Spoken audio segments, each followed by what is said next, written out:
Welcome to my 5 at 5, and yes, unfortunately Arsenal kicked off the FA Cup weekend by getting knocked out against Man City, and now we have to sit here and watch all of the other FA Cup ties and loads of teams qualifying, and yet frankly it sucks because I love this competition, but hey, it is what it is. Let's get into my 5 at 5, but if you haven't been watching all season, a little something that we do on this channel is we hit that like button if your team is top of the league. So do that right now, get it out of the way nice and early, and let's get into my 5 at 5. Number 1, boring rivalry. Now, stay with me on this, right? Obviously, Arsenal want to be competing with the very best teams, and in this modern day and age, football has become more tactical than ever. There's more control over games, over territory, over even your emotions, and managing the game and the dark arts and wasting time. All of that is more and more common in football. And Man City are very, very good at all of that stuff. Knowing when to foul and how to pressure a ref and tactical awareness and zones on the pitch. And what we saw yesterday was a match of styles between Arsenal and Man City. And it's not a surprise because Arteta is effectively a Man City graduate, right? So he's learned his trade there. Arsenal have got, City players in Zinchenko and Jesus. And I know Jesus didn't feature yesterday and Zinchenko didn't play the whole 90 minutes. But they've had a massive impact on Arsenal, the culture at Arsenal, the setup at Arsenal, and implementing those ideas that Mikel Arteta has taken from Man City into Arsenal's way of playing and in Arsenal's dressing room. Now, with that, there's obviously loads of good things because we've really improved our standard and we've got more of a winning mentality. But if Arsenal and Man City is going to be a rivalry that we're going to enjoy at the top of the Premier League for many, many years to come, my God, it's boring. And as I say, I don't mean that as a complaint because I'd rather be there at the top and have that rivalry, even if it is boring. But I was watching the game yesterday thinking, we have to play them twice in the Premier League, and this is what those games are probably going to be like. Overly restrained, overly tactical. I want more fire and passion and emotion in the games. I think back to the Arsenal-Man United rivalry. That was an elite rivalry. Even Liverpool-Man City, because Liverpool are slightly different in the way they play. They're more sort of rock and roll football compared to Man City. It had a different stylistic matchup, but Arsenal and Man City, so similar.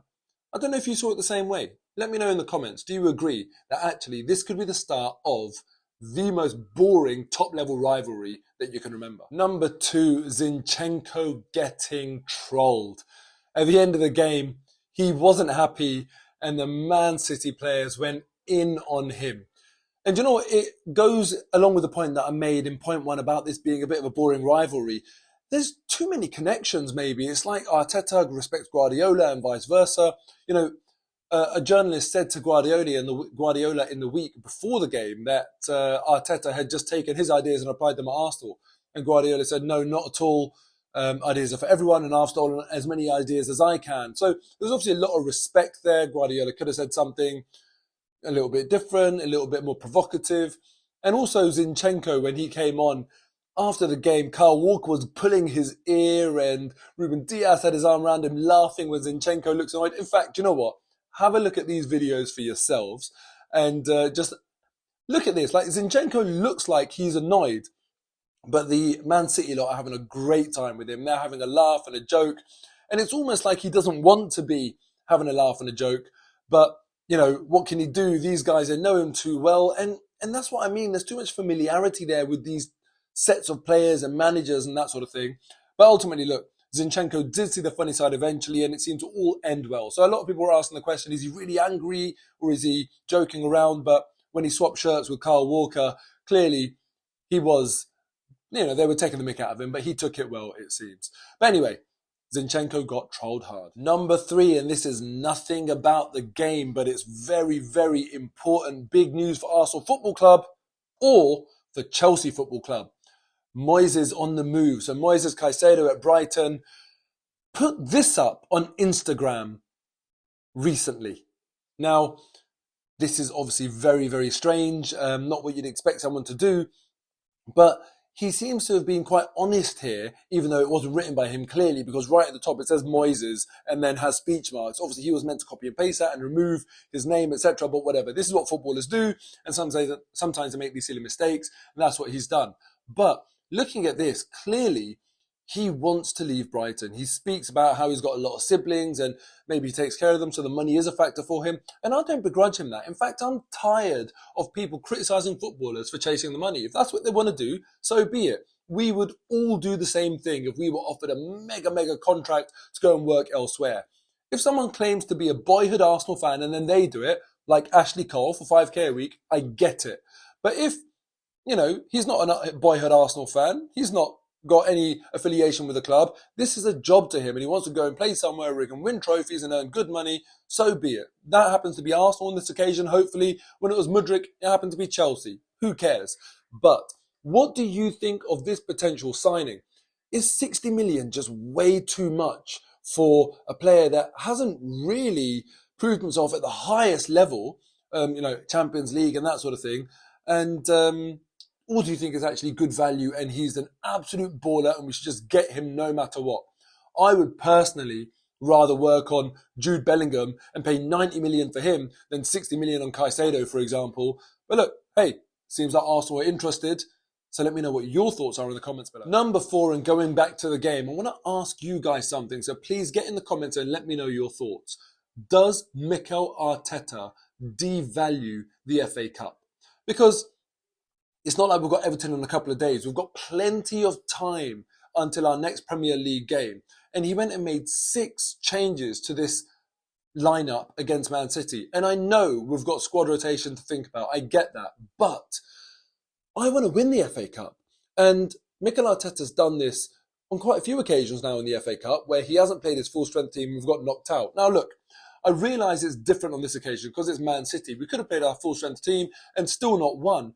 But to me, it does send a message to the players about how seriously you're taking a competition. And I quite would have liked Mikel Arteta. I understand some changes, like Trossard for Martinelli. I think, yeah, fine, I'm with that. Even Turner for Ramsdale. You've got to give Turner some minutes somewhere. So fine, I get that as well. But Ødegaard is on great form, sort of the heartbeat of our team. Perhaps he should have stayed in. So yeah, let me know your thoughts. Do you think Mikel Arteta doesn't respect the FA Cup enough? And also what's interesting about this is that, let's not forget, it was the FA Cup win that he sort of inherited in a way, but obviously took us in the latter stages of that and did really well. But it was that FA Cup win that we actually won under him that gave him a lot of goodwill with the fan base. And who knows, without that FA Cup win, maybe he wouldn't have lasted through the really tough times when his stock wasn't as high as it is now.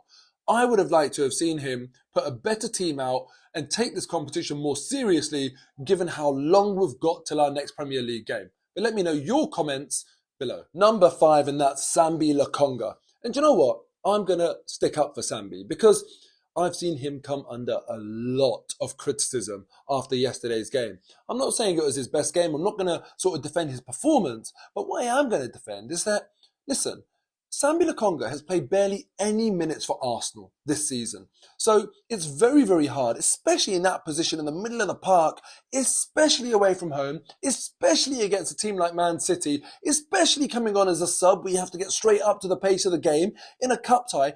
Come on, have a bit of patience for the kid. He hasn't played enough minutes for Arsenal this season to really be truly match sharp. So it's just unrealistic to expect him to come on as a sub and all of a sudden just smash it and be brilliant. We have to appreciate there's going to be a period of time where he needs to get up to speed and get that match sharpness and up to that match pace. And this was a really tough fixture for him to come in. Not only that, I've seen people criticise him for the fact that he was the first one down the tunnel yesterday and didn't come and applaud the fans. And people criticising him saying that's not good enough.